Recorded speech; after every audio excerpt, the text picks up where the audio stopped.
Hello, everybody. Welcome again to Price Links. My name is Phil Flynn. I'm Senior Market Analyst at the Price Futures Group, as well as a Fox Business Network contributor. We are honored today to have a professional that is very well known in the ag space around the world. He's been around for, I think, a million years, maybe not quite that long, I'm not sure, but his name is Alan Brugler, and everybody who trades ag knows him because he's the genius behind Ag Marketing Professional. Did I get that name right? You got as usual? it right. I'm so honored to meet you because I've known you for years. Tell me a little bit about your background. I mean, you grew up on a dairy farm. I mean, this is in your blood, is it not? Yeah, I grew up in a dairy farm in Northeast Ohio. My brother's still farming it. Yeah. But there was not enough room there. We were landlocked in an urban Right. area. So Sure. I went to work for Ohio Farm Bureau Federation for 15 years as a director of market information. So you were teaching other people how to market their grains and their milk, right? hedging and basis and options when they were reintroduced back in the Sure. 80s. Yeah. Then in 92, I went to Data Transmission Network, DTN. Right, DTN, and they're And, still around. Yeah. Did that for about 10 years as the senior analyst. I Right. wrote a lot of the daily commentaries. And back then, I mean, you had a following. I mean, DTN, people might not know, but during the day, that was the lifeblood of information for farmers. I mean, every farmer I knew back in the 80s had a satellite dish. I guess they had satellite dishes, but used to come in by telephone line, and every farmer used to live and die by their DTN. So you basically had a lot of influence on what they thought about the global market. Yeah, that was, I wrote about 10,000 columns for DTN in 10 years. 10,000. Oh my gosh, that's incredible. And then you started on your own, and tell me a little bit about that. Yeah, in 2002, I left DTN and we originally wasn't sure what I wanted to do, but farmers started calling me at home and saying, I need you. We miss you. We miss We your miss you stuff. back. Yeah, we miss your stuff. Right. And finally, one gentleman from Michigan said, "Here's my blankety-blank credit card. Just Yeah. run it when you're ready to start." Yeah, I fantastic. took that as a sign that maybe it was time to go. A sign from Dakota that it's time to start.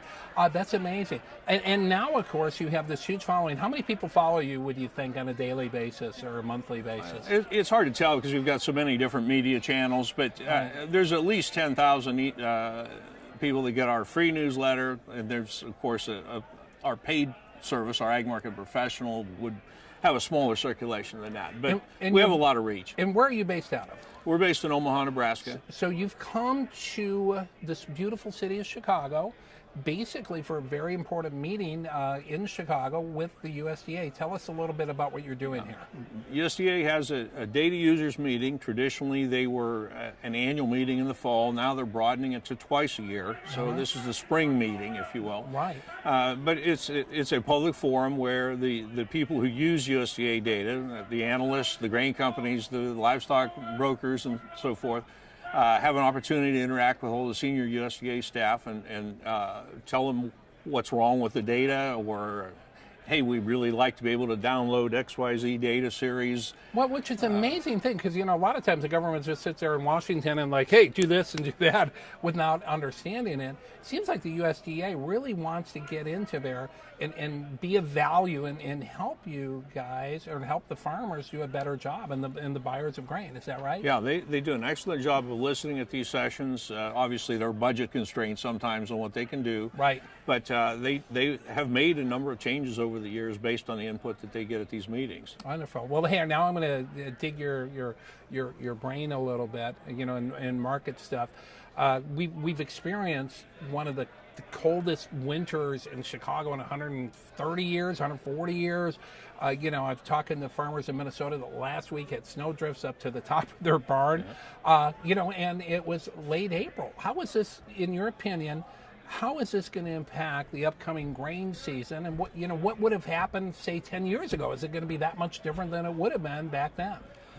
I don't think we've changed the varieties that much in terms of cold tolerance or late planting tolerance. They're definitely more heat tolerant, however, than they used to be. Gotcha. So one of the concerns of late planting is if the corn's pollinating during the peak of the summer heat in Right. late July and August. The varieties that we have today are a little bit more tolerant than the old ones were. Right. But I think the main point we need to make is, and we just put this out to our clients this week, If you look at trend yield variance, that is Right. the amount of yield is below the trend line yield for that year, and then try and correlate it with the second week of May planning progress, the R squared is 0.05. There's almost nothing. Whoa. So late planning is unless you get clear into June, is really not that reliable as a yield predictor. Wow, man, that kind of stuff is invaluable, and traders and what if somebody wants to get your stuff? Is there an easy way for them to contact you? Is there an email? What can they do? You can send an email to me, Alan B. at BruglerMKTG.com. Our website is www.bruglermarketing.com. If you happen to have an iPad, we also have an app called Ag Market. Ag Market, cool. AGMARKET. There's an app for everything, even grades, right? At Ag Market Professional. Yep. Thank you, Mr. Brugler, for being here. I hope to have you again soon. Enjoy the city of Chicago. Spend a lot of money when you're here. And thank you, everybody, for Price Links.